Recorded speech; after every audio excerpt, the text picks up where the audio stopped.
মিশর যদি বলে আমাদের সুয়েজ খাল ব্যবহার করতে দিব না, আজও মিডল ইস্টে যারা ক্ষমতার কেন্দ্রবিন্দুতে ইসরায়েলকে ব্যবহার করছে, তারা আগামী 15 দিনে তাদের সব রাস্তা বন্ধ হয়ে যাবে। এই ফ্রান্স কখনোই চায়নি মুসলিম অধ্যুষিত এলাকাগুলো তাদের নিয়ন্ত্রণ থেকে চলে যাক। তাই মুসলমান ভূখণ্ডকে দ্বিতীয় বিশ্বযুদ্ধের পর এই প্রত্যেক অঞ্চল, যেগুলো দেশের নাম বললাম, পুরা শাম একটা মাত্র দেশ ছিল মুসলিম ভূখণ্ড, সেই দেশগুলোকে ভেঙে ভেঙে টুকরা টুকরা করেছে। বাইতুল মাকদাস যেন মুসলমানদের দখলে আসতে না পারে, পুরা জেরুজালেম এবং ফিলিস্তিনে যেন স্বাধীনভাবে চলতে না পারে, এই জন্য স্থায়ীভাবে রক্ত ঝরানোর জন্য মুসলমানদেরকে বিভিন্ন দলে উপদলে বিভক্ত করে শিয়া, সুন্নি, আশরিয়া, জাবরিয়া, কাদরিয়া, হাসরিয়া, আশারিয়া, মুতাজিলা এইরকম বিভিন্ন দলে এবং উপদলে বিভক্ত করে একে অপরের বিরুদ্ধে লেলিয়ে দিয়েছে। তার কর্মের চিন্তাটা বুঝে, তার দায়িত্ববোধটুকু যদি বোঝে, করণীয় বর্জনীয় কাজগুলো যদি বোঝে, ঈমান এবং আকীদার জায়গায় যদি আপোষহীন হয়, তাহলে যে বিজয় আল্লাহ রাব্বুল আলামিন বদরের প্রান্তরে দিয়েছিলেন, যে বিজয় আল্লাহ রাব্বুল আলামিন ইয়ামামার যুদ্ধে দিয়েছিলেন, যে বিজয় আমরা পেয়েছিলাম অন্যান্য যুদ্ধে, ঠিক আজও মুসলমানরা যদি ঐক্যবদ্ধভাবে আল্লাহ সুবহানাহু ওয়া তাআলার প্রতি তাওয়াক্কুল করি, হাক্ক তাওয়াক্কুলিহি, যেভাবে আল্লাহর প্রতি তাওয়াক্কুল করা উচিত সেইভাবে, তাহলে আমরা বিশ্বাস করতে পারি, তাহলে আবারও আল্লাহ সুবহানাহু ওয়া তাআলা এই পুরা সালতানাত মুসলমানদের হাতে দিবেন ইনশাআল্লাহ।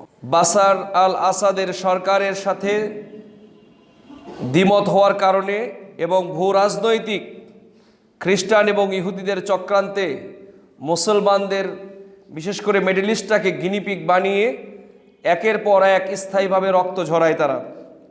সর্বশেষ গত সপ্তাহে চূড়ান্ত বিজয় আসে সালাফি মানহাজ এবং আকীদায়ে সুন্নি যারা, তাদের হাতে। বিশ্ব মানবাধিকার বলেন, মানুষের অধিকারের কথা বলেন, আন্তর্জাতিক যে সংস্থা ইউনাইটেড নেশন, ইউএন, তার আগে ছিল জাতিপুঞ্জ, তো 24শে অক্টোবর 1945 সালে জাতিসংঘ গঠিত হয়েছিল। শুধুমাত্র তার উদ্দেশ্যই ছিল প্রথম বিশ্বযুদ্ধ এবং দ্বিতীয় বিশ্বযুদ্ধ। এই দুই যুদ্ধের মাধ্যমে অসংখ্য বনি আদম হত্যা হয়, অসংখ্য মানুষ পঙ্গুত্ব বরণ করে, লক্ষ লক্ষ মানুষ গৃহহীন হয়ে পড়ে। এমনকি এই বিশ্বযুদ্ধের বিভীষিকাময় অবস্থায় আজও জাপানের হিরোশিমা এবং নাগাসাকিতে কোনো ধরনের আবাদ পানি হয় না এবং যুগের পর যুগ সেখানে মানসিক অনেকেই ট্রমার মধ্যে আছে।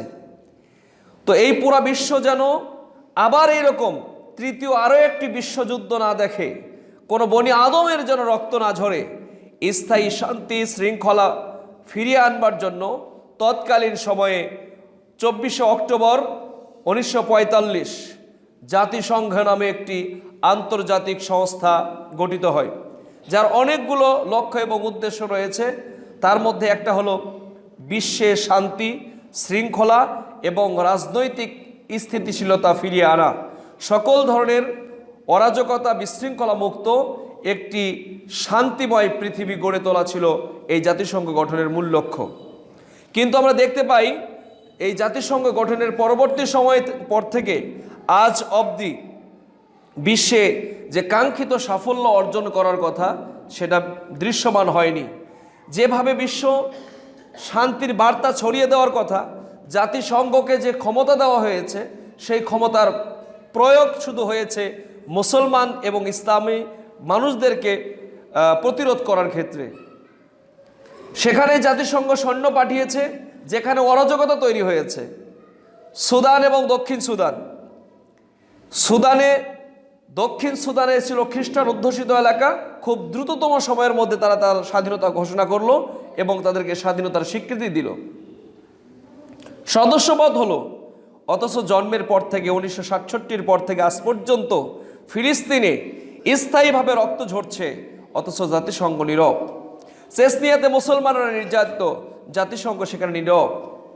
আরাকানে আমার মুসলমানরা মার খাচ্ছে, সেখানে আজকে জাতিসংঘ নীরব। আমার পার্শ্ববর্তী দেশ ভারতে মুসলমানরা নির্যাতিত, আজকে জাতিসংঘ সেখানে নীরব।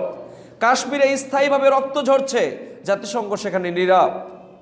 চেচনিয়া, বসনিয়া, হার্জেগোভিনা, এমনকি আফগানিস্তান, সোমালিয়া, কোন মুসলিম জনপদটা তাদের হামলার শিকার নয়? সম্প্রতি যে বিজয় অর্জিত হলো, বিজয় অর্জনের সাথে সাথে বাশার আল আসাদকে তারা পুতুল সরকার করে রেখে যেই পতন হয়েছে, ইসরায়েল একের পর এক হামলা চালিয়েছে। এখন পর্যন্ত প্রায় 600-র উপরে বিভিন্ন স্থাপনায় তারা বিমান হামলা চালিয়েছে। কারো অনুমতির প্রয়োজন নাই। তার মানে মুসলমানের রক্ত নয়, মুসলমানের জান মনে হয় জীবন নয়, মুসলমানকে তারা আদম সন্তান মনে করে না। অথচ তারাই বলছে আমরা ঐক্য চাই, আমরা বিশ্ব ভ্রাতৃত্ব গড়ে তুলতে চাই, আমরা সকল দেশের স্বাধীনতা চাই, সকল মত ব্যক্তির মত প্রকাশের স্বাধীনতা চাই। অথচ বিশ্ব নেতৃবৃন্দকে বৃদ্ধাঙ্গুলি দেখিয়ে একের পর এক হামলা চালিয়ে একটি সমাপ্তি যেখানে যুদ্ধের হয়ে গেল এবং যেখানে শান্তি এবং স্থিতিশীলতা ফিরিয়ে আসবে, বিদ্রোহী গোষ্ঠীগুলো বলেছে যে আমরা এখন নতুন সিরিয়া গঠন করতে চাই, যেখানে শান্তি শৃঙ্খলা ফিরে আসবে, মানুষ তার ধর্মীয় স্বাধীনতা, ব্যক্তি স্বাধীনতা, মত প্রকাশের স্বাধীনতা ভোগ করবে। ঠিক সেই সময়ে দেখলো যে স্থায়ীভাবে তো রক্ত আর ঝরানো যাচ্ছে না, তাই ইচ্ছাকৃতভাবে ইসরায়েল সন্ত্রাসী বাহিনী লেলিয়ে দিয়ে বনি আদমকে একের পর এক হত্যা করছে। গত মোটামুটি 5-7 দিনে 600-র উপরে মিসাইল হামলা করেছে, বিমান হামলা করেছে এবং অনেক হতাহত হয়েছে। কারো অনুমতির প্রয়োজন নাই। তারা মানবাধিকারের কথা বলে, তারা আমাদেরকে মানবাধিকার শিখায়। সম্মানিত সুধী, সিরিয়া, জেরুজালেম, ফিলিস্তিন, জর্ডান এটি ঐতিহাসিকভাবে মুসলমানদের জন্য সম্মান এবং মর্যাদার জায়গা। আল্লাহ রাব্বুল আলামিন বলছেন, সুবহানাল্লাযী আসরা বিআবদিহি লাইলাম মিনাল মাসজিদিল হারাম ইলাল মাসজিদিল আকসা আল্লাযী বারাকনা হাওলাহু। এই যে আল্লাযী বারাকনা হাওলাহু, যে আল্লাহ রাব্বুল আলামিন এই অঞ্চল এবং তার আশপাশের এলাকাকে পবিত্র করেছেন অথবা পরিশুদ্ধ রেখেছেন, মর্যাদাবান করেছেন। এই হাউলুন শব্দের অর্থ হচ্ছে আশপাশ এলাকা বা অঞ্চল। এই বারাকনা হাওলাহু, তার চারপাশ বলতে এই পুরা জেরুজালেম, বাইতুল মাকদাস এবং এর আশপাশের এরিয়া বলতে বর্তমানে ফিলিস্তিন, জর্ডান, এরপরে সিরিয়া, এই অঞ্চলগুলোকে বোঝানো হয়েছে। তো আল্লাযী বারাকনা হাওলাহু বলতে আমরা এই সিরিয়ার অঞ্চলটাকেও এখানে ধরতে পারি। হাদিসে বিশদভাবে শাম শব্দটি এসেছে। তো শাম বলতে এখন অনেকগুলো স্বাধীন দেশ হয়ে গেছে। জর্ডান স্বাধীন, ফিলিস্তিন স্বাধীন, এরপরে আপনার ইরাক স্বাধীন, এরপরে আপনার সিরিয়া স্বাধীন, আলাদা আলাদা দেশ। রাসূল সাল্লাল্লাহু আলাইহি ওয়াসাল্লাম সিরিয়াকে লক্ষ্য করে এই বলে তার দোয়া করেছেন, আল্লাহুম্মা বারিক লানা ফি শামিনা, আল্লাহুম্মা বারিক লানা ফি ইয়ামিনিনা। হে আল্লাহ, আপনি বরকত দিন শামের অধিবাসীদের প্রতি, সিরিয়ায় আপনি বরকত দান। আল্লাহুম্মা বারিক লানা ফি ইয়ামানিনা, হে আল্লাহ আপনি ইয়ামেনে বারাকা দান করেন। আল্লাহ রাসূল স্বয়ং তার দোয়াতে পুরা শাম এবং ইয়ামেনে বরকত কামনা করেছেন। সহিহ বুখারী মিশকাতে হাদিস নাম্বার 2262। অন্য জায়গায় রাসূল সাল্লাল্লাহু আলাইহি ওয়াসাল্লাম বলেছেন, তুবা লিশ-শামি কিলা ওয়ালিমা যালিকা ইয়া রাসূলুল্লাহ ক্বালা ইন্না মালাইকাতার রহমানু বাসিতাতুন আজনাহাতাহা আলাইহা। তুবা লিশ-শাম, আল্লাহ রাসূল বলে গেছেন 1500 বছর আগে, তুবা লিশ-শাম, সিরিয়াবাসীদের জন্য সুসংবাদ, শামের জন্য সুসংবাদ। ওয়ালিমা যালিকা ইয়া রাসূলুল্লাহ, তাকে যখন জিজ্ঞাসা করা হলো, হে আল্লাহ রাসূল কিসের সুসংবাদের কথা আপনি বলছেন? তখন আল্লাহ রাসূল বললেন, ইন্না মালাইকাতার রহমানি বাসিতাতুন আজনাহাতিহা আলাইহা, নিশ্চয়ই আল্লাহর ফেরেশতা মণ্ডলী এর উপর তাদের পাখা বিছিয়ে রাখে। তাহলে সুবহানাল্লাহ বলবেন না? রাসূলুল্লাহ সাল্লাল্লাহু আলাইহি ওয়াসাল্লাম আজ থেকে নিয়ে 1500 বছর আগে শামের জন্য বরকতের কল্যাণের দোয়া করেছেন, ইয়ামেনের জন্য দোয়া করেছেন, এমনকি আল্লাহ রাসূল অন্যত্র বলেছেন, এটা আহমদে বর্ণিত হয়েছে, তিরমিজিতে বর্ণিত হয়েছে, মিশকাতে হাদিস নাম্বার 2264 নাম্বার হাদিস। আল্লাহ রাসূল বলছেন যে এর উপরে আল্লাহর ফেরেশতা মণ্ডলী তাদের পাখা, আল্লাহর পক্ষ থেকে ফেরেশতা মণ্ডলী পাখা বিছিয়ে রেখেছেন। সুতরাং নিঃসন্দেহে এই সিরিয়া বা শাম, জর্ডান, ফিলিস্তিন, বাইতুল মাকদাস এটি মুসলমানদের জন্য একটি পবিত্র জায়গা। সম্মানিত হাজিরিন, তো আজকে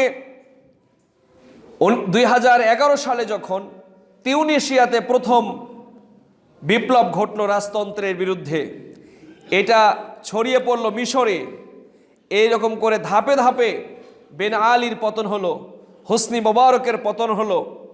এইরকম করে সেই সময়ে মুসলিম ব্রাদারহুড যখন নেতৃত্বে আসলো, তখন এই ইরানের শিয়াপন্থী নেতৃবৃন্দ এবং বাশার আল আসাদ এরাও হলো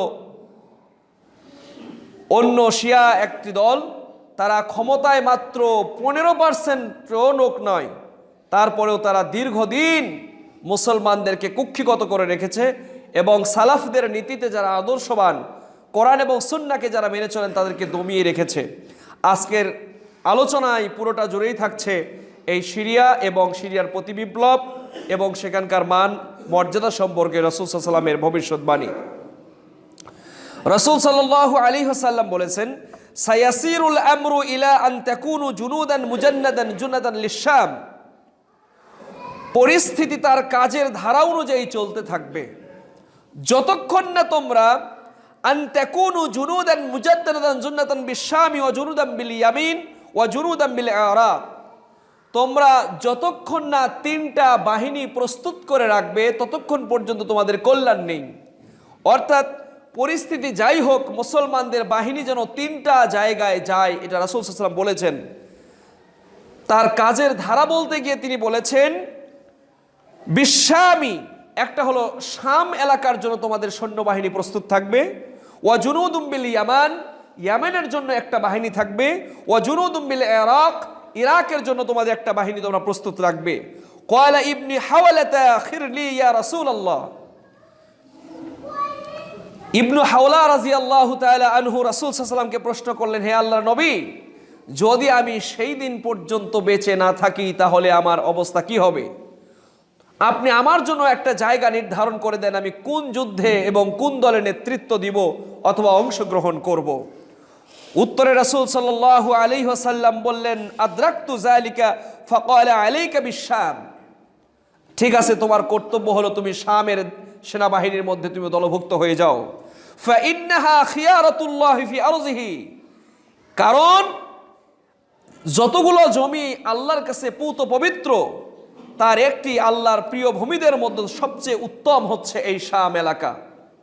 শাম বলতে আমি জর্ডান, সিরিয়া, ফিলিস্তিন এই পুরো অঞ্চলটাকে বোঝাচ্ছি, বাইতুল মাকদাস সহ এই আশেপাশের এলাকা। এরপরে রাসূল সাল্লাল্লাহু আলাইহি সাল্লাম বললেন, ফাইন্নাহা খিয়ারাতুল্লাহি মিন আরজিহি, নিশ্চয় আল্লাহর ভূমিসমূহের মধ্য থেকে এটি সবচেয়ে তোমার জন্য কল্যাণকর ভূমি হবে। ইয়াজতাবি ইলাইহা, সম্ভব হলে তুমি সেখানে যাও। খিয়ারাতুহুম মিন ইবাদিহি ফাআম্মা ইন আতাইবাত, যদি তুমি সেখানে যেতে সক্ষম না হও, যদি তুমি সেখানে যেতে না চাও, তাহলে তোমার ইয়ামেনে যাওয়া উচিত। কোথায় যাওয়া উচিত? তোমার ইয়ামেনে যাওয়া উচিত। কারণ কি? ওয়াসকু মিন গুদরিকুম, তাহলে তুমি ইয়ামেনে যাওয়া উচিত এবং সেখানকার কূপ থেকে পানি পান করবে। কারণ ফাইন্নাল্লাহা তাওয়াক্কালা লি বিশামি ওয়া আহলিহি, কারণ আল্লাহ রাব্বুল আলামিন শাম ও তার মানুষের দায়িত্ব গ্রহণ করেছেন। সুবহানাল্লাহ। এই হাদিস আহমদে বর্ণিত হয়েছে, 4th খণ্ড 110, আবু দাউদ হাদিস নাম্বার 2483, মিশকাতে হাদিস নাম্বার 6267। উল্লেখিত হাদিস এবং কোরআনের আয়াতের আলোকে আমরা বলতে পারি, বর্তমানে স্বাধীন দেশ ফিলিস্তিন, ইসরায়েল দখলকৃত, এটাকে আমরা দেশ বলে স্বীকার করব না। ফিলিস্তিন মানে পুরো অঞ্চল, ইসরায়েল সহ, জেরুজালেম, জর্ডান, সিরিয়া, আল্লাহ রাব্বুল আলামিনের কাছে রাসূলুল্লাহ সাল্লাল্লাহু আলাইহি ওয়াসাল্লাম এই পুরো অঞ্চলটাকে কোন নামে অভিহিত করেছেন? শাম হিসেবে। তো এই জায়গায় আল্লাহ রাব্বুল আলামিন তার নিরাপত্তা দিবেন তার জাতিকে। আল্লাহ রাব্বুল আলামিন প্রতিশ্রুতি দিয়েছেন এটা কল্যাণময়, বরকতময়। আজও যদি ভূ রাজনৈতিক জিওগ্রাফিক্যাল যদি আপনি ব্যাখ্যা করেন, তাহলে দেখবেন তেল, স্বর্ণ, খনিজ পদার্থ থেকে শুরু করে বিভিন্ন ক্ষেত্রে আল্লাহ রাব্বুল আলামিন এই অঞ্চলটাকে উর্বর করেছেন। বর্তমানে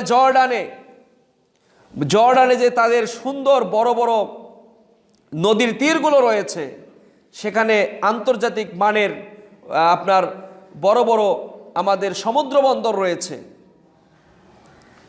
শাতিল বাহার, যার কারণে ব্যবসা বাণিজ্যের ক্ষেত্রে সিরিয়া, জর্ডান, বিশেষ করে জর্ডান অনেক গুরুত্বপূর্ণ।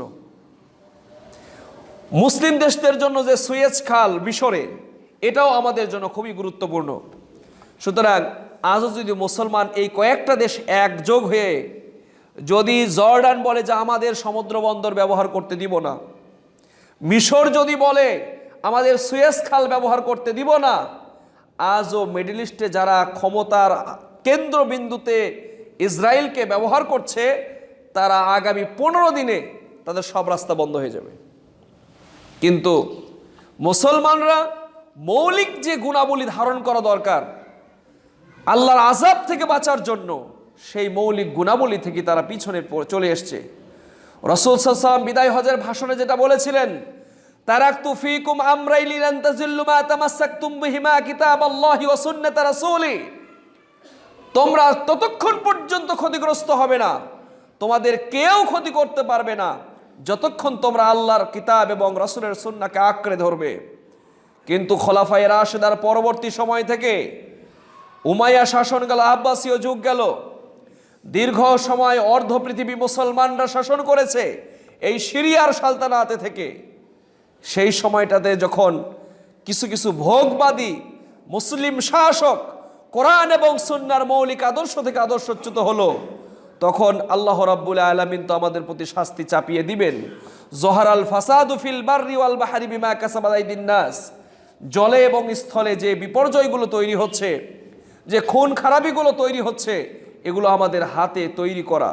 সুতরাং আজও যদি মুসলমান তার মুসলমানিত্ব বুঝে, তার কর্মের চিন্তাটা বুঝে, তার দায়িত্ববোধটুকু যদি বোঝে, করণীয় বর্জনীয় কাজগুলো যদি বোঝে, ঈমান এবং আকীদার জায়গায় যদি আপোষহীন হয়, তাহলে যে বিজয় আল্লাহ রাব্বুল আলামিন বদরের প্রান্তরে দিয়েছিলেন, যে বিজয় আল্লাহ রাব্বুল আলামিন ইয়ামামার যুদ্ধে দিয়েছিলেন, যে বিজয় আমরা পেয়েছিলাম অন্যান্য যুদ্ধে, ঠিক আজও মুসলমানরা যদি ঐক্যবদ্ধভাবে আল্লাহ সুবহানাহু ওয়া তাআলার প্রতি তাওয়াক্কুল করি, হাক্ক তাওয়াক্কুলিহি, যেভাবে আল্লাহর প্রতি তাওয়াক্কুল করা উচিত সেইভাবে, তাহলে আমরা বিশ্বাস করতে পারি, তাহলে আবারও আল্লাহ সুবহানাহু ওয়া তাআলা এই পুরা সালতানাত মুসলমানদের হাতে দিবেন ইনশাআল্লাহ। এবং কিয়ামতের আগে আল্লাহ রাব্বুল আলামিন এই বিজয় নিশান এই অঞ্চল থেকেই শুরু করবেন। সম্মানিত হাজিরিন,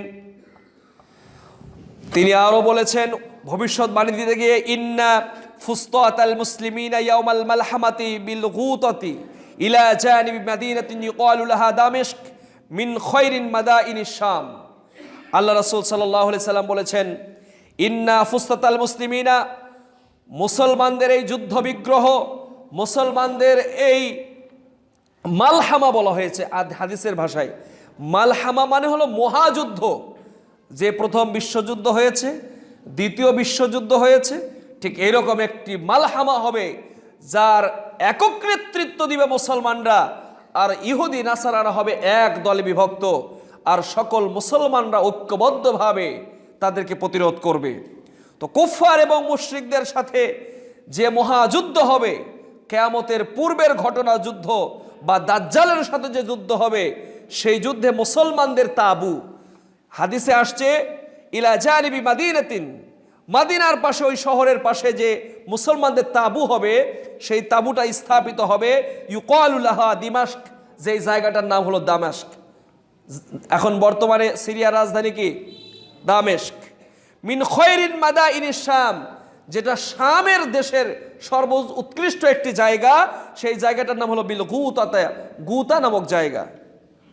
এখন আসেন, মুসলমানদের তাবু মানে যেটাকে আমরা বলি হেডকোয়ার্টার অফ ওয়ার, যুদ্ধের মূল চালিকা শক্তি, যেটাকে বলি আমরা ফিল্ড হেডকোয়ার্টার, যেখান থেকে যুদ্ধ পরিচালিত হবে। তো এই ফিল্ড হেডকোয়ার্টার হবে এই গুতা নামক জায়গায়, আর এই গুতা নামক জায়গাটা দামেস্কের কাছেই। বর্তমানে দামেস্ক, যেটা সিরিয়া রাজধানী নামে পরিচিত, আর এখান থেকে মাত্র 8 কিলোমিটার দূরে রাজধানী থেকে এই হলো গুতা নামক জায়গা, যেটি শুষ্ক এবং গরম আবহাওয়া যুক্ত। বর্তমানে দামেস্ক থেকে মাত্র 8 কিলোমিটার দূরে গুতা নামক জায়গা, সেটা হবে মুসলমানদের কি যুদ্ধের হেডকোয়ার্টার। উপরের এই হাদিসগুলো প্রমাণ করে যে পুরা শাম অঞ্চল আল্লাহর কাছে গুরুত্বপূর্ণ, রসুলের কাছে গুরুত্বপূর্ণ এবং মুসলমানদের কাছে মর্যাদাপূর্ণ বলে এই হাদিসগুলো প্রমাণ করছে। অতীত এবং বর্তমান যদি সিরিয়ার একটু সংক্ষিপ্ত আলোচনা করি, তাহলে এই সিরিয়া, যেটা আমরা বাংলায় বলছি, এটাকে বলা হয় সুরিয়া, আরবিতে বলা হয় সুরিয়া, যেটি আপনার মধ্যপ্রাচ্যের একটি রাষ্ট্র। তুর্কি এবং পূর্বে তার হচ্ছে ইরাক।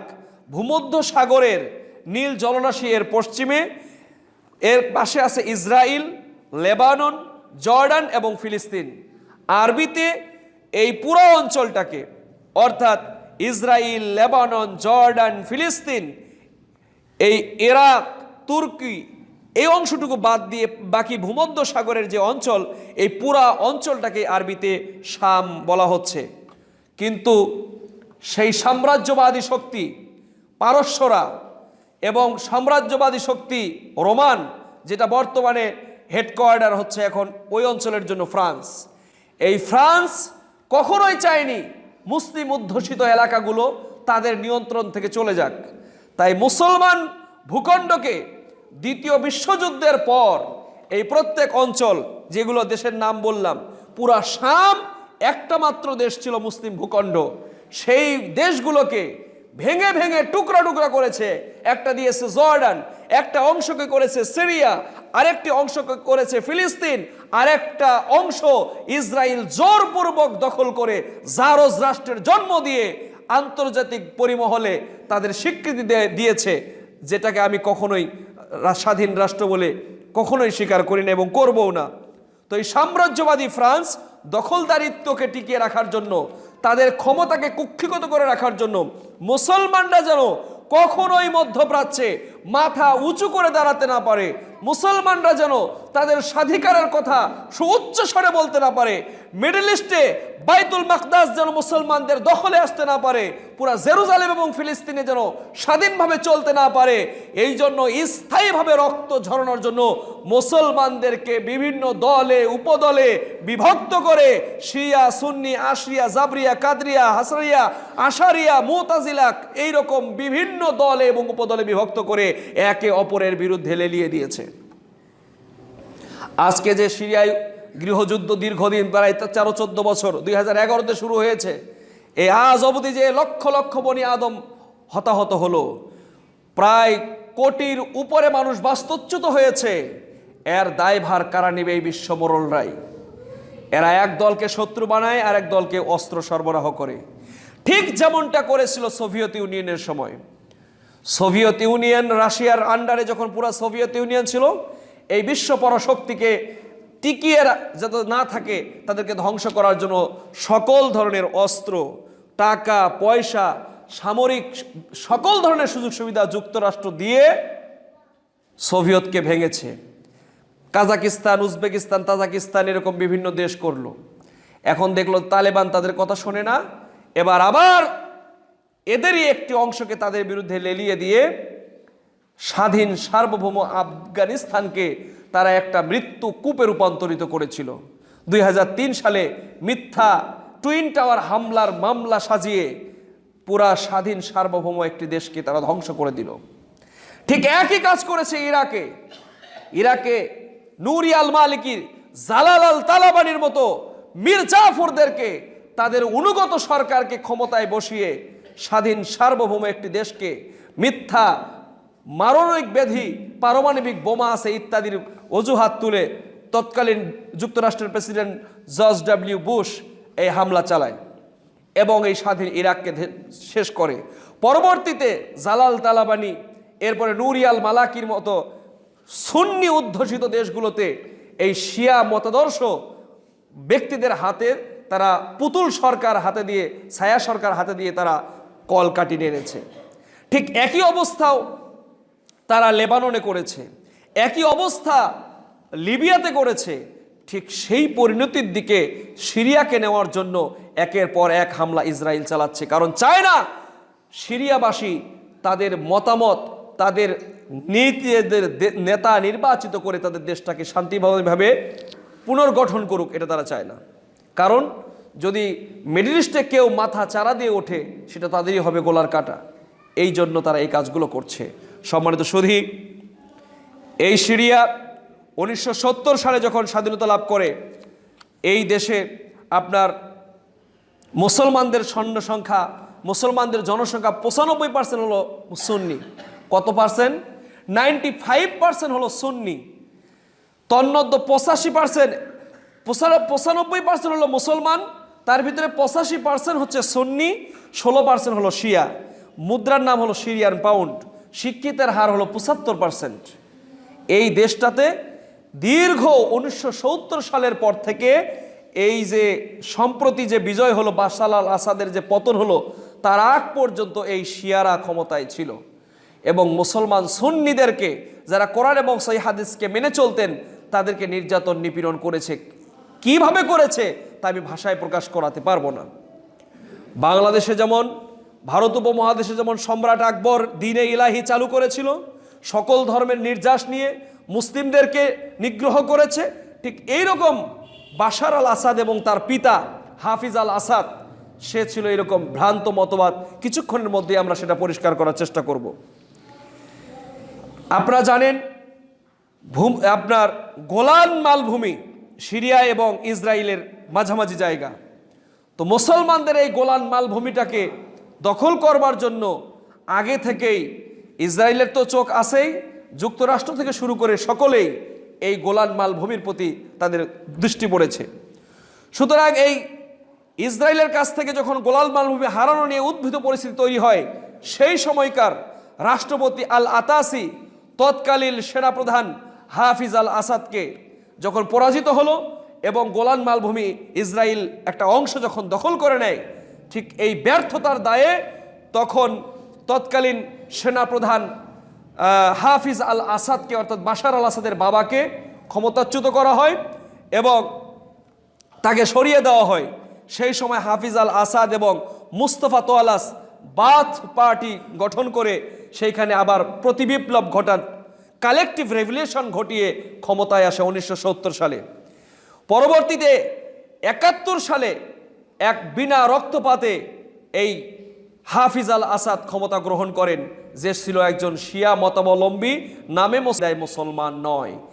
এই যে মুসলমানদের ভাগ্যাকাশে ইমান এবং আকিদা নষ্ট হওয়া শুরু হলো, যেমনটা হয়েছিল তুরস্কে কামাল আতাতুর্ক ক্ষমতায় এসে মুসলমানদেরকে আজান দেওয়া নিষিদ্ধ করে দিয়েছিল, মুসলিম সৈন্যদেরকে দাড়ি রাখা নিষিদ্ধ করে দিয়েছিল, ঠিক এই রকম কিছু মুনাফিক তাদের তৈরি করা প্রোডাক্ট তারা মুসলিম নাম ধারণ করে মুসলমানদের ইমান এবং আকিদার উপরে, মুসলমান স্থাপনার উপরে, সকল তত্ত্বের উপরে তারা একের পর এক হামলা চালায়। সম্মানিত সুধী, পরবর্তীতে 29 বছর ক্ষমতায় চিরস্থায়ী ছিল হাফিজ আল আসাদ, যে ছিল সাবেক সামরিক প্রধান এবং সেনাপ্রধান। পরবর্তীতে 2000 সালের 10ই জুন ক্ষমতায় আসেন এই বাশার আল আসাদ। 2011 সালে আরব বিপ্লব শুরু হলে আপনার সিরিয়াতেও এরকম হতাহতের ঘটনা ঘটে, যা সম্প্রতি অবসান হয়েছে। এবং এই বাশার আল আসাদ ক্ষমতায় থেকে সকল সালাফি আকিদাধারী সুন্নি মুসলমানদেরকে কারাগারে রুদ্ধ করেছে, অসংখ্য আলেমদেরকে হত্যা করেছে এবং অসংখ্য মানুষকে বাস্তুচ্যুত করেছে, দেশ ছাড়া করেছে। সম্মানিত হাজিরিন, শুধু আমি এইটুকু বলতে চাই, এই সেই দেশ সিরিয়া, এই সেই দেশ সিরিয়া যেখানে ইমাম আহমদ ইবনে তাইমিয়া এই অঞ্চলে দাওয়াতি কার্যক্রম পরিচালনা করেছেন।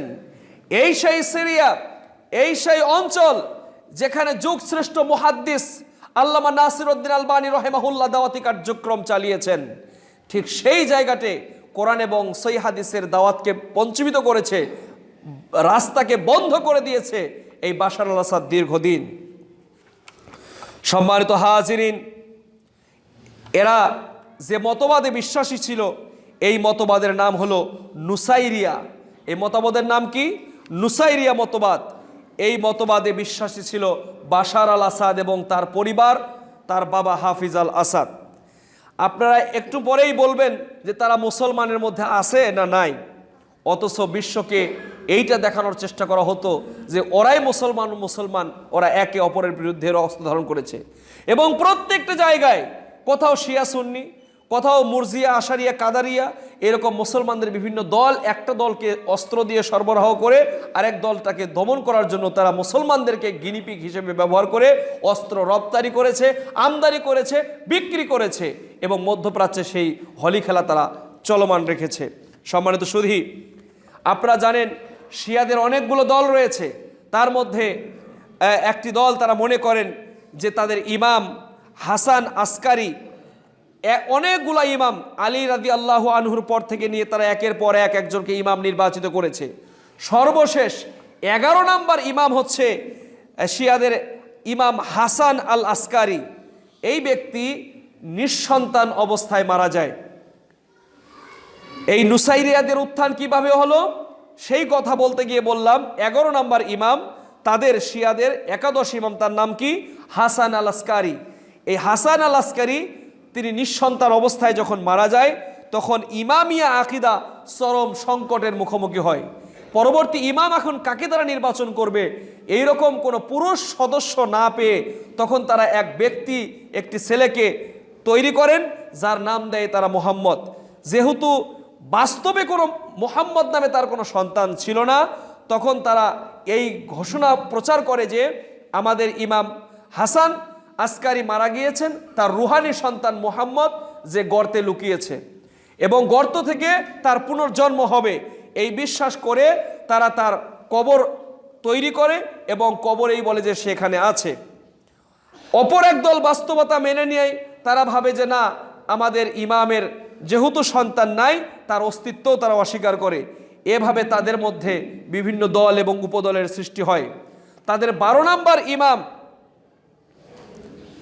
যেহেতু তাদের প্রকাশ্য ছিল না, তাই এটাকে তারা বাব বলে। বাব মানে অদৃশ্য, যাকে দেখা যায় না, আবার বাব মানে দরজাও হয়। এবং এইটাকে তারা প্রতিষ্ঠিত করার জন্য, যেহেতু ভাষা তাদের ছিল আরবি, ভালো জানেন, তারা হাদিসের নামে জালিয়াতি করে একটা হাদিস রচনা করেন, যে হাদিসটা আমরাও জানি, আপনারাও জানেন। প্রায়ই বলে যে মহানবী সাল্লাল্লাহু আলাইহি ওয়াসাল্লাম বলে গিয়েছেন, রাসূল সাল্লাল্লাহু আলাইহি ওয়াসাল্লাম বলেছেন, আমি হলাম জ্ঞানের শহর আর আলী হলো তার দরজা। এই হাদিস শোনেন নাই? এই হাদিস জাল হাদিস, মাউজু হাদিস। তারা এই হাদিস বর্ণনা করেন যে রাসূল সাল্লাল্লাহু আলাইহি ওয়াসাল্লাম বলেছেন, আনা মাদিনাতুল ইলম ওয়া আলী বাবুহা ফামান আরাদাল ইলমা ফালিয়াতিহি মিন বাবিহি।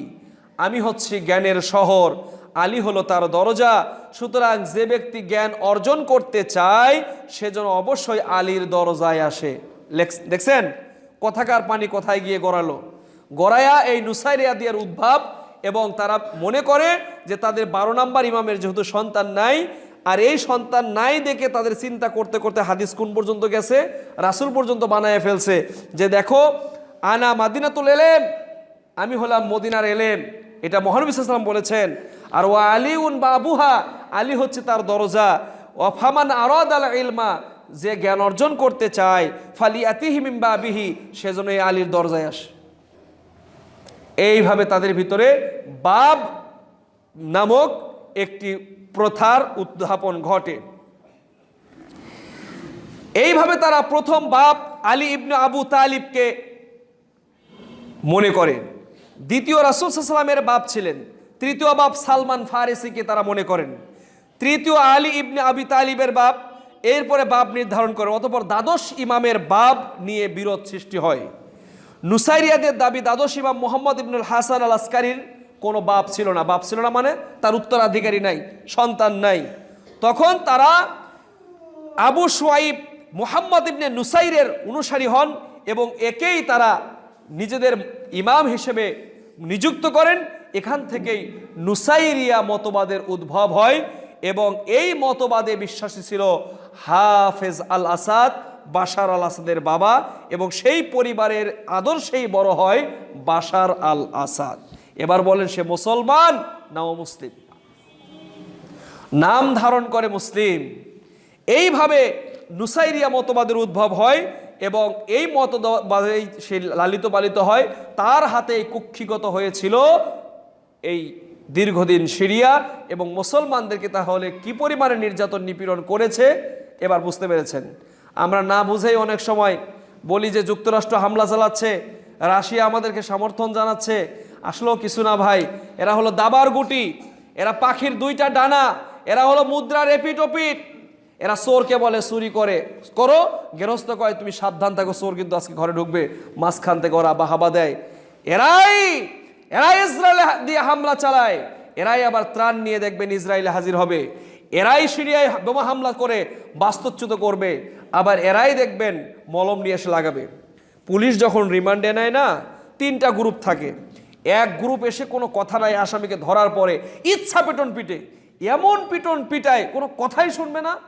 আরেক গ্রুপ আসবে, এসে বলবে তুই কিছু বলবি কি বল, না বললে আরও পিটন টিটন দিয়ে থুয়ে 2 গ্রুপ চলে যায়। 3 নম্বর গ্রুপ এসে বলবে আহা গো, এই রকম মারছে, এরা মানুষ নাকি? ইচ্ছা তারে ওই আগের গ্রুপগুলোকে গালি দেওয়ার পরে মলম লাগাবে, একটু গরম করে দিবে, একটু আদর করবে। আহারে, এইরকম নির্যাতন নিষ্পাপ লোকটা কেন আপনাকে ধরে নিয়ে আসলো ভাই বলেন তো? এত সুন্দরভাবে মিশে যাবে, মনে হবে সে আপনার কলিজার টুকরা। হ্যাঁ, এত আদর করছে, যে আদর আপনি কোনদিন মায়ের কাছে পান নাই, যে আদর আপনি বইয়ের কাছে পান নাই, যে আদর আপনি ভাইয়ের কাছে পান নাই, এমন ভালোবাসা সে দেখাবে। মলম টলম লাগায় বলবে ভাই কি হয়েছে ঘটনা বলেন তো একটু। ঠিক এরা বিশ্ব মোড়ল যারা, এরা মুসলমানদেরকে গিনিপিগ বানিয়েছে, খেলার পুতুল বানিয়েছে। একদিকে অস্ত্র পাঠায়, আরেকদিকে অস্ত্র মারার নির্দেশ দেয় মুসলমানদেরকে। বিমান হামলা করে, আকাশপথে হামলা করে, স্থলপথে হামলা করছে, আবার আন্তর্জাতিক অঙ্গনে বলছে যে আমরা সকল পক্ষকে সমঝোতা গ্রহণের আহ্বান জানাচ্ছি। সম্মানিত হাজিরিন, এই নুসাইরিয়া মতবাদের 3 সত্তায় তারা বিশ্বাস করে। তারা মনে করে যে স্রষ্টা হলো 3 জন। কয়জন? স্রষ্টা হচ্ছে 3 জন। তৃত্ববাদে বিশ্বাসী। তার 3 সত্তার 3টি শব্দ ব্যবহার করে। একটা হলো আইন, আরেকটা হলো মিম, আরেকটা হলো সিন। এই 3 সত্তার মধ্যে আল্লাহ দেহ ধারণ করেছে, এইটা তাদের আকীদা। বলেন এই আকীদা কি কোনো মুসলমানের হতে পারে? তৃত্ববাদে বিশ্বাসী কারা? খ্রিস্টানরা। তারা মারিয়াম আলাইহিস সালামকে বলে মেরি, তার ছেলে যিশু খ্রিস্ট বলে তার সন্তান। আল্লাহর স্ত্রী মারিয়মকে মনে করে, ঈসা আলাইহিস সালামকে তারা আল্লাহর সন্তান মনে করে। যদিও আল্লাহ সুবহানাহু ওয়া তাআলা এখান থেকে পুত পবিত্র। তাহলে এই আকীদা আর এই নুসাইরিয়াদের আকীদার মধ্যে কি কোনো পার্থক্য আছে? কোনো পার্থক্য নাই। অথচ সারা বিশ্ব আমরা কিন্তু জানি, আহা আমার ইরান মুসলমান দেশ, ইরান আমার মুসলমান, সিরিয়া আমার মুসলমান, কিন্তু ক্ষমতায় আছে কারা দেখেন। আরো অবাক হবেন কিছু তথ্য দিলে।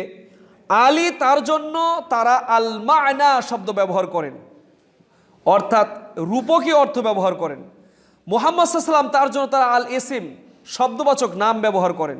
আলীর ক্ষেত্রে তারা অর্থ নেন, অর্থবাচক নাম, আর মুহাম্মদ সাল্লাল্লাহু আলাইহি ওয়াসাল্লামের ক্ষেত্রে তারা নেন হলো ইসিম বা নামবাচক ব্যবহার করেন। 3 নাম্বার সালমান, তার জন্য তারা আল বাব, যে একটু আগে বললাম ওই বাব শব্দ ব্যবহার করেন। ফলে তারা আইন, মিম এবং সিন দ্বারা তারা সংক্ষিপ্তভাবে এই 3টা নামকে প্রকাশ করে থাকেন। নুসাইরিয়া সম্প্রদায় ডক্টর গালিব ইবনে আলী আউজানি, অনুবাদ সানাউল্লাহ নাজির আহমেদ, ইসলামী প্রচার ব্যুরো, রাবোয়া রিওয়াত, পৃষ্ঠা নাম্বার 19। তারা আরও ভাবেন যে আলী মুহাম্মদকে সৃষ্টি করেছেন। আলী কাকে সৃষ্টি করেছেন? মুহাম্মদকে। মোহাম্মদ সৃষ্টি করেছেন সালমান ফারিসিকে, সালমান ফারিসি সৃষ্টি করেছেন ইয়াতিমকে, যাদের হাতে আসমান জমিনের নিয়ন্ত্রণ রয়েছে। এটা তাদের ভ্রান্ত আকীদা। এক, মিকদাদ, এই যে নিয়ন্ত্রণ করে যাদের হাতে, তাদের ভিতরে একজনের নাম হলো কি? মিকদাদ। মিকদাদ তিনি মানুষের রব এবং সৃষ্টিকর্তা। তার দায়িত্বে রয়েছে বিদ্যুৎ চমক, মেঘের গর্জন আর ভূমিকম্প।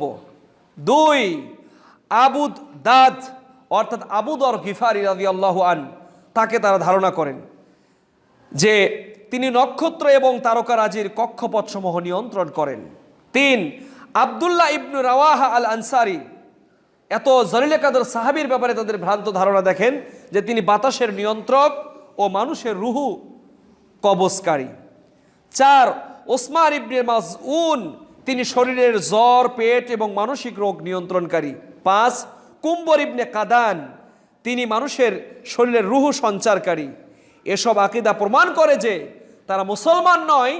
এই আকীদা অমুসলিম অনেক ব্যক্তিরও নাই, যে আকীদা এই উসাইরিয়া মতবাদে বিশ্বাসী যারা তারা পোষণ করে থাকে। তাহলে যাদের আকীদায় এই কথাগুলো রয়েছে, তারা কিভাবে মুসলমানদের দরদ বুঝবে, ইসলামের দরদ বুঝবে, মুসলমানদের কষ্ট বুঝবে? তা কখনোই সম্ভব নয়। আর এমন ব্যক্তিকে অস্ত্র দিয়ে, টাকা দিয়ে, পয়সা দিয়ে সাহায্য সহযোগিতা করে রাশিয়া ক্ষমতায় রাখবে বলে মনে করেন? সমস্যা হয়েছে যে জায়গায় দেখছে যে এর মাধ্যমে যদি সালাফিরা টিকে যায়, সুন্নিরা যদি রাষ্ট্র ক্ষমতায় যায়, তাহলে তো তাদের মতো জালাল তালাবানি আর তৈরি হবে না, নুরিয়াল মালিকি তো তৈরি হবে না। এই জন্যই একের পর এক পতন হওয়ার সাথে সাথে একের পর এক মিসাইল হামলা, বিমান হামলা চালাচ্ছে, আর বিশ্ব মোড়ল মুখে কুলু বেটে বসে আছে।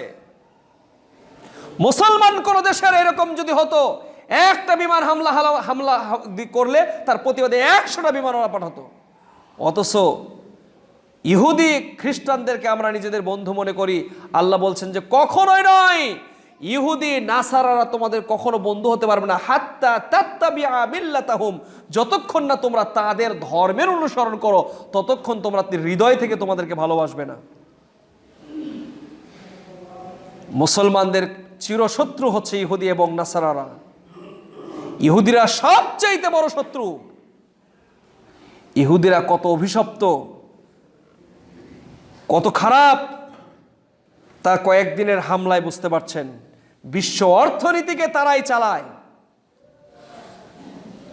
সম্মানিত সুধী, সুতরাং মুসলমান মাত্রই প্রত্যেক ব্যক্তিকে ভূ রাজনৈতিক বিষয় নিয়ে সচেতন থাকতে হবে। কোরআন সুন্নাহর সাথে সাথে আন্তর্জাতিক অঙ্গনে, পরিমণ্ডলে এগুলো বিষয় নিয়ে ধারণা রাখতে হবে। এই নুসাইরিয়া মতবাদের গুরুত্বপূর্ণ কিছু আকীদা হলো, তারা পুনর্জন্মে বিশ্বাসী, মানুষ আবার এই পৃথিবীতে আসবে। তারা এটাও বিশ্বাস করে কিয়ামত, পরকাল, প্রতিদান, হিসাব নিকাশ, তারা এগুলোকে অস্বীকার করে। তাদের নিকটে শরীরই হচ্ছে জান্নাত অথবা জাহান্নাম। তারা সুন্দর, সুখী এবং শরীরের প্রস্থান শান্তি পায়। তারা কুৎসিত, দুঃখী এবং খারাপ শরীরকে তারা মনে করে যে এরাই হলো জাহান্নামী, এরা হলো খারাপ। যেমন শুকুর, কুকুর, সাপ, বিচ্ছু, এই পোকা এগুলোকে পছন্দ করে না। এভাবে তারা চিরজীব জান্নাত এবং জাহান্নাম এগুলোকেও তারা বিশ্বাস করে না। সম্মানিত সুধী, এগুলো হচ্ছে তাদের ভ্রান্ত আকীদা।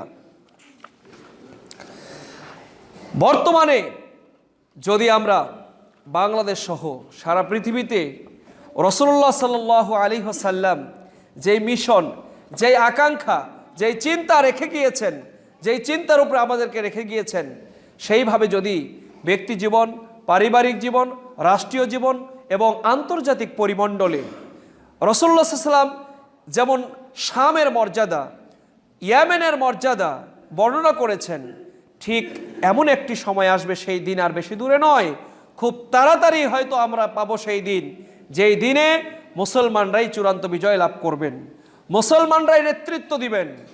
তার আগে এই মালহামা হবে, এই হিন্দুস্তানে জিহাদ হবে, এগুলো আসবে। রাসূল সাল্লাল্লাহু আলাইহি সাল্লাম এগুলো বলে গিয়েছেন। সুতরাং এই মালহামাগুলো আস্তে আস্তে প্রকাশিত হবে। সেই পর্যন্ত আমাদের ঈমানের উপরে থাকতে হবে এবং সর্বদা কোরআন এবং সুন্নাহর প্রতি অনুসরণ করতে হবে। পরিশেষে আপনাদের কাছে উদাত্ত আহ্বান রাখতে চাই, আল্লাহ সুবহানাহু ওয়া তাআলা সূরা আল আহজাবের 35 নম্বর আয়াতে বলছেন, ইন্নাল মুসলিমিনা ওয়াল মুসলিমাত, নিশ্চয়ই মুসলিম আত্মসমর্পণকারী নারী এবং পুরুষ, ওয়াল মুমিনিনা ওয়াল মুমিনাত, বিশ্বাসী মুমিন নারী এবং পুরুষ, ওয়াল কানিতিনা ওয়াল কানিতাত, আনুগত্যশীল নারী এবং পুরুষ, ওয়াস সাদিকিনা ওয়াস সাদিকাত, সত্যবাদী নারী এবং পুরুষ, ওয়াস সাবিরিনা ওয়াস সাবিরাত, ধৈর্যশীল নারী এবং পুরুষ, ওয়াল খাশিঈনা ওয়াল খাশিআত, ভীত সন্ত্রস্ত অর্জনকারী নারী এবং পুরুষ, ওয়াল মুতাসাদ্দিকিনা ওয়াল মুতাসাদ্দিকাত, দানশীল নারী এবং পুরুষ, ওয়াস সাইমিনা ওয়াস সাইমাত, সিয়াম পালনকারী নারী এবং পুরুষ, ওয়াল হাফিজিনা ফুরুজাহুম ওয়াল হাফিজাত, নিজের লজ্জাস্থান হেফাজতকারী নারী এবং পুরুষ, ওয়া যাকিরানাল্লাহ কাসীরান ওয়া যাকিরাত, আল্লাহকে অধিক স্মরণকারী নারী এবং পুরুষ, আ'আদাল্লাহু লাহুম মাগফিরাতান ওয়া আজরান আযীমা, এই গুণাবলী যাদের রয়েছে আল্লাহ রাব্বুল আলামিন বলছেন আ'আদাল্লাহু লাহুম মাগফিরা, আল্লাহ তাদের জন্য ক্ষমা প্রস্তুত করে রেখেছেন, ওয়া আজরান আযীমা, এবং মহা পুরস্কার রেখে দিয়েছেন। তাই আসুন আল্লাহ রাব্বুল আলামিন এই সূরা আল আহজাবের 35 নম্বর আয়াতে যে গুণাবলী অর্জন করার আমাদেরকে দায়িত্ব দিয়েছেন, উপদেশ গ্রহণ করতে বলেছেন, এই গুণাবলীগুলো অর্জন করি, ব্যক্তি, পরিবার এবং রাষ্ট্র সেই গুণের আলোকে ঢেলে সাজাই। আল্লাহ রাব্বুল আলামিন আমাদের প্রত্যেককে পবিত্র কোরআন এবং সহিহ হাদিস মোতাবেক জীবন পরিচালনা করার তৌফিক দান করুন।